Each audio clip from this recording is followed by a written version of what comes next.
03010307. Di sini saya akan menjelaskan mengenai model-model pembelajaran, salah satunya ialah project based learning. Selamat menyaksikan.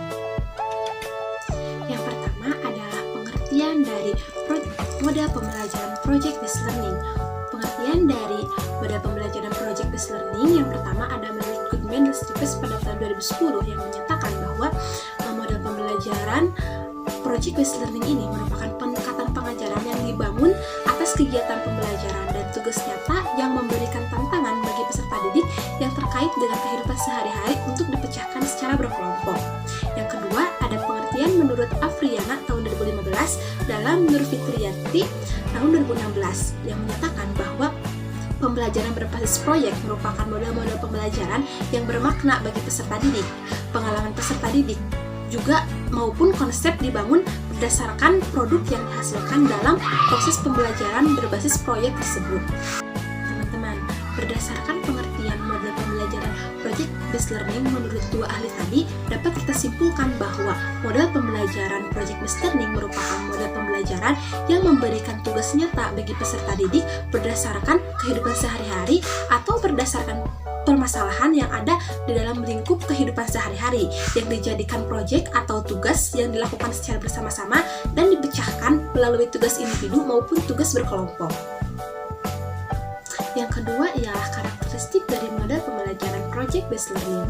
Nah, karakteristik dari pembelajaran ini yang pertama ialah peserta didik membuat keputusan tentang sebuah kerangka kerja. Nah, pastinya kerangka kerja atau kerangka tugas yang akan dikerjakan haruslah ada kesepakatan atau ada keputusan dari peserta didik itu sendiri.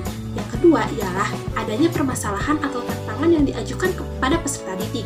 Nah, tentunya sebagai seorang pendidik atau seorang guru, kita harus sudah menyiapkan tantangan-tantangan apa yang bisa dipilih oleh peserta didik tersebut untuk dijadikan proyek dalam suatu tugas, ataupun bisa membebaskan siswa itu sendiri untuk mencari permasalahan atau tantangan yang tentunya didiskusikan dengan pengajar atau dengan guru tersebut.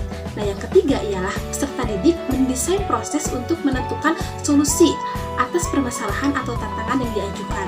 Nah, tentunya peserta didik itu harus mempunyai permasalahan atau alternatif solusi pemecahan masalah terhadap tantangan atau permasalahan yang diajukan maupun yang diberikan oleh peserta didik tersebut. Agar apa? Agar kerangka tugasnya berjalan dengan lancar.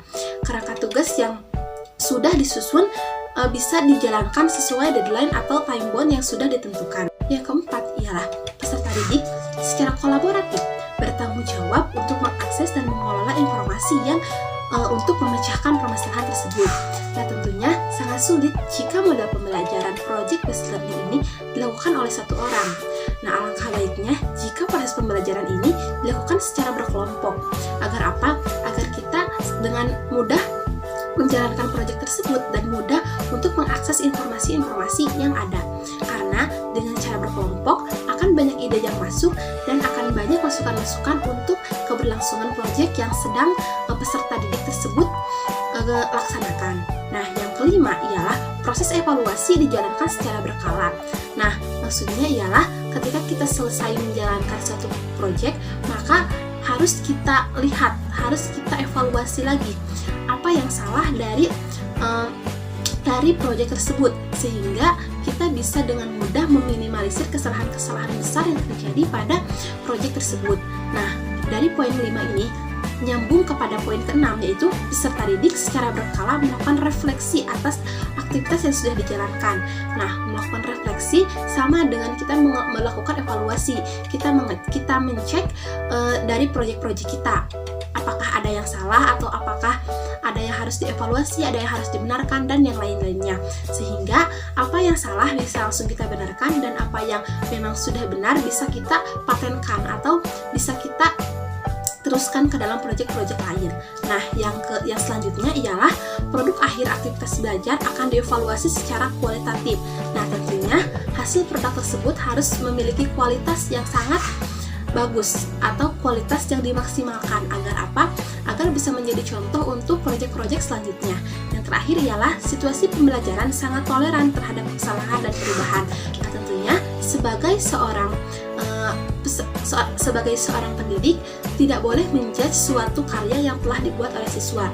Nah, harus toleran terhadap kesalahan-kesalahan yang telah dibuat, karena bisa jadi dari kesalahan tersebut terdapat sebuah pengalaman yang bisa direfleksikan, yang bisa dievaluasi kembali, sehingga bisa kedepannya bisa membuat proyek-proyek yang lebih besar dan proyek-proyek yang dikatakan lebih sempurna.